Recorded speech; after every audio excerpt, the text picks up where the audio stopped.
let me get into this thing, okay? What should Lions fans expect from free agency? What is my prediction? Even if you care, but I'd love to hear your guys' thoughts. What do you expect this week? Okay, for me, what do I expect this week from Brad Holmes? I expect resources to be put into this defensive line. I know that's the obvious, but it is. I have to state the obvious first. You have to put something into this defensive line besides Marcus Davenport. I'm sure he knows that. You just cut Zadarius Smith. And Brad, and this is what I love about Brad. He's petty. He'll call out reporters for stuff he knows. He knows how people feel about this cutting Zadarius Smith stuff. He knows how people feel. He knows what the reaction is going to be. Like, he knows the guy was productive for you without Hutch. Without Hutch. There's no Hutch there. And no Aleem, actually, for a little bit, for more time at the end of the year. So he knows what he is. And you don't make a move, in my opinion, you don't make a move like that unless you have something lined up. There has to be something lined up. He's not an idiot. He's not doing this without a plan. It doesn't make sense. You don't just cut a guy who had 8, 9, 10 sacks last season and not have a plan. So there is a plan. Now, what is that plan? Who do I expect them to sign? Here's the thing. There are options in free agency when it comes to edges. And Harold Landry, I mentioned at the beginning of the show, he's already tied up. He got signed to the Pats. It was kind of an overpay, in my opinion, but whatever. He reunites with his old coach, Mike Vrabel. That's fine. Happy for him. All that stuff. When you look at the other players, in my opinion, clear upgrades, because Myles Garrett's off the table, by the way. But yeah. And Boone, by the way, we talked about that, Boone. Remember? Championship's the only thing that matter. You got to get your bag. It's just how it works. And Myles Garrett, he got the highest paid non-quarterback. It's ridiculous. And then Josh Allen somehow, I think, topped him as in a deal. But yeah, he now he gets to rot in Cleveland. So be it. The only clear upgrades in free agency.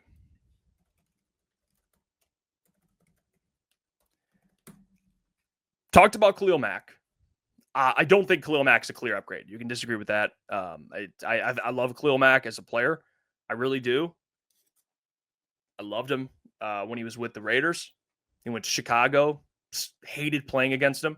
He's literally he's a physically imposing man. He's scary. I don't think he's a clear upgrade. I think it's more of a lateral move. That it's for someone that's a little more old. He's older. But I wouldn't be surprised if he's brought in. I wouldn't be surprised if Khalil Mack signed. I think that's probably the obvious one. I think most Lions fans will look at that and be like, yeah, that's probably the option. You get him on a one-year deal. You guys got to think.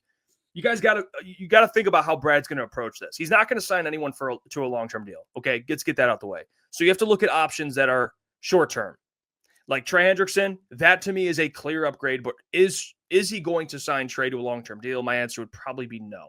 He already kind of stated that at the combine, but also every time a GM says something, it's not always just, it's not always a fact. Sometimes they have to stretch the truth a little bit, not show their hand. But I think Khalil Mack will be the obvious one. I think Khalil Mack will be a good option. It is what it is. I would rather have Zadarius Smith, in my opinion, but whatever. Khalil Mack could be an option. There also is Josh Sweat. He's 28 years old, looking to get paid. But again, guys, like that's a guy who's probably going to get $18 to $20 million. And in my opinion, that's a big no-no. It's a big no-no. And I don't think Brad does that, number one. But number two, I would not overpay for Josh Sweat. I think Josh Sweat's a good player. He thrived, obviously, with the Eagles, playing alongside some really good players on that D-line.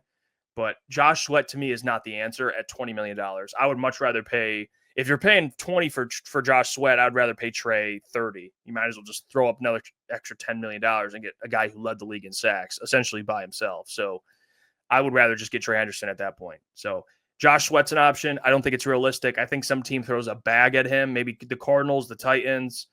There's other teams that need a player like that. I don't think it's going to be the Lions. So, or he goes back to Philly on a one-year deal, whatever it is. I don't think Sweat would be the answer, nor would I overpay for Sweat. So, in my opinion, Sweat's out of the picture. So Khalil Mack's the obvious one.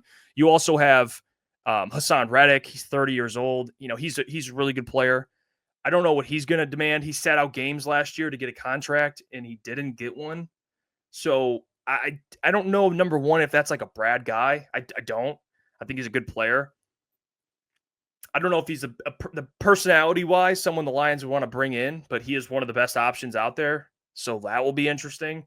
I think another option would be Matthew Judon, which I would be open to. I know Boone's already mentioned it on the show before, and I made a whole video about it when he was available for a trade, and I was pounding the table for the Lions to trade for him because I thought he'd be a really good option. They ended up getting Zadarius Smith, but Judon last year wasn't that good. And I don't, again, you're taking a risk there because you're going to sign him hoping he gets back to what he was with the Patriots, which was a really good player.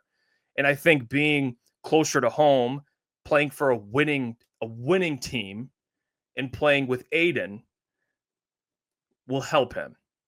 He gets to be coached by Casey Rogers, an excellent defensive line coach. Like I think Matthew Judon would play. His play would rise in Detroit, but it's not like Matthew's going to get you 12, 13 sacks. He's more of he might get you 6, 8, something in that ballpark range, which is fine. Like that's exactly what you expect out of a guy like that. Come in and get me a sack every 2 games. Can you do that? I'll take it. So I would be open with Judon. So far for me, it's Judon, Mack. Those are the two I'm leaning towards. I think those are the two that the Lions will be interested in because it just makes sense. Maybe Judon signs a 1-year, 2-year deal, whatever the case may be. Because we know Brad hasn't signed anyone for more than 2 years. So if he's going to sign someone for more than 1, it'll probably be 2. So I think Khalil would be on a 1-year deal.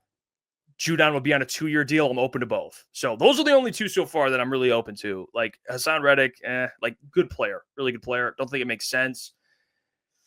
And then Josh Sweat, no. So those are the 2 right there. The next player I'll get into that's available would be Azeez Ojulari. I talked about it. That's a player I think would make a ton of sense on a 1-year deal. He's young, he's talented. He just can't stay healthy.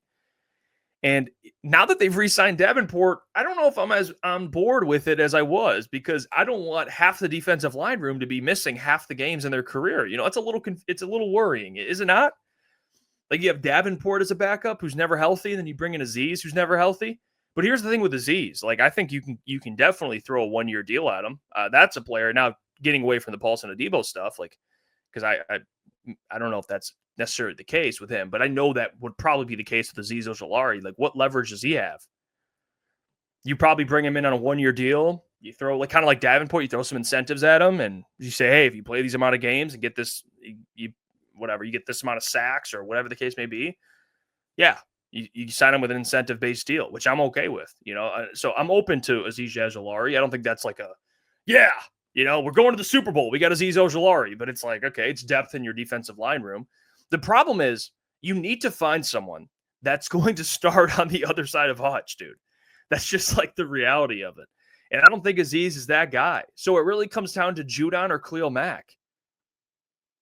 And Joey Bosa, I saw him. He's out. He's going to the 49ers. And even if he wasn't, I wouldn't want Joey Bosa here, man. He's just hurt all the time. All the time. He's got to be in a role where he doesn't have to play as many snaps as a typical starter would. And I think the 49ers make a lot of sense for him. And he gets to play with his brother. So I think he's out. Like, you just need an answer. And I think that answer, in my opinion, will come when the draft starts, because I think the draft will answer a lot of those questions. We'll see what Brad does in the first round. I know he's going to go BPA, but selfishly, I would love for him to trade up and get an edge. Get like a really good player. Get like a Mike Green or a James Pierce Jr. Get someone that just is a monster. Like, get an absolute dog. Will he do it? I don't know. And there's going to be guys in the second round that are pretty good too. So I think he'll address the edge spot in the draft. But are you depending on a rookie to come in and be the answer? No, not yet. Not at least not immediately. Not immediately. Unless you find a stud who's just a 6-7 sack in his rookie year type of guy, like the Rams. They did it. It can happen. I mean, you had Braden Fisk and Jared Verse come in, and they were starters and very good. So it can happen. But you still need some depth there on top of that rookie. You do. Like, do I think James Pierce or Mike Green could come in and be really good right away? Yes, I do. I think you should draft immediate impact guys, but you still need depth. You know what I mean? You still need depth. You still need they have Davenport, great, but you still need one more guy, in my opinion. I don't know who that is. So in my opinion, guys, to recap, I know I'm talking, but I'm just spitballing here. It's probably going to be Khalil Mack or Matthew Judon, or a one-year deal for Ojulari. That's my takeaway. What do I expect? I expect either of those three guys to be signed. And then I expect at corner, I talked about a Paulson Adebo, which I would love. Or you sign a Byron Murphy, someone to come in and hold down that corner spot until Terran Arnold's ready. Because when you draft your number one corner on your board, he should be ready by year 2, year 3. So if he's not ready this year to be CB1, he certainly should be ready next year. Now, like, take away my opinion. Am I in love with what I've seen out of Terran Arnold so far? No. But based on what should happen, he should be your number one corner, and by, if not next year, the following year. So that's what I expect, guys, in free agency. I expect one of those three guys to be signed, one of the three defensive linemen, and I expect Byron Murphy, Paulson Adebo, one of those guys to be signed. That's what I expect. A defensive lineman and a corner brought in free agency. Brad always says, well, he addresses needs in free agency. Well, those are your needs, Brad, and he knows that. So those are the two positions you got to fill. And I don't think, again, it's not going to be a bunch of money being spent. I don't think it's going to be Trey Hendrickson. I don't think obviously Myles Garrett's off the table, but anyone of like a big time trade, nothing like that's going to happen in my opinion. It's going to be a signing, and it's going to be one of those three defensive linemen and one of those corners. And then we're going to roll into the draft, trade up preferably, get a really good edge, or trade up in the second round and get a really good edge. And then you walk away from the draft with probably 2, maybe 3 defensive linemen. Not edges, but just defensive linemen. Maybe you get a Kenneth Grant. Who knows? So that's what I expect out of free agency, guys. And I think it's going to be okay. I think I can, I think I can get over that. I'm not going to, if that happens, let's say you sign Judon, you draft a James Pierce Jr., Kenneth Grant, someone, whatever it is, I think I can get over this Zadarius Smith stuff. I'm not going to be emotionally tied to a player. I think Zadarius Smith's a really good player, but or I guess a good player at this point in his career, but I'm not going to sit here and just bring it up all offseason. Be like, I can't believe he released Zadarius if these things happen. Now, the flip side, if it's a more quiet free agency period and you have Davenport as technically the starter heading into the draft, I'm livid, as anyone should be. Hey, what's going on there? It's Jeff Iafrate. Appreciate you for finishing the video. You can check out one of the videos here suggested or show support by commenting, liking, and subscribing. And buy your merchandise, officialctsports.com.